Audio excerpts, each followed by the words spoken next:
ঋণের বোঝায় এমন টেনশনে আছি, ঘরে থাকতে পারলাম না, মসজিদে চলে আসছি। বিশ্বনবী বললেন, তোমার এমন একটা দোয়া শিখাবো যেটা পড়লে আল্লাহ তাআলা তোমার ঋণের বোঝা হালকা করে দিবে। আবু মামা বললেন, ইয়া রাসূলুল্লাহ, অবশ্যই শিখাবেন। বিশ্বনবী বললেন, তাওবা, আল্লাহুম্মা ইন্নী আউযু বিকা মিনাল হাম্মি ওয়াল হাযান ওয়া আউযু বিকা মিনাল জুবনি ওয়াল বুখল ওয়া আউযু বিকা মিন গালাবাতিদ দাইন হাদির রিজাল।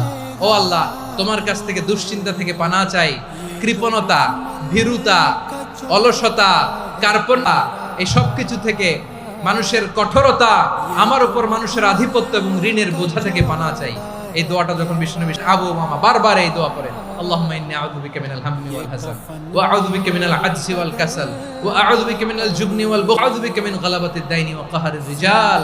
আবু মামা বলে, এই দোয়া আমি পড়তে লাগলাম আর পড়তে লাগলাম। কিছুদিন পরে দেখা গেল বিশ্বনবীর শেখানো এই দোয়ার বদৌলতে আল্লাহ তাআলা আমার সব ঋণ পরিশোধের ব্যবস্থা করে দিয়েছেন।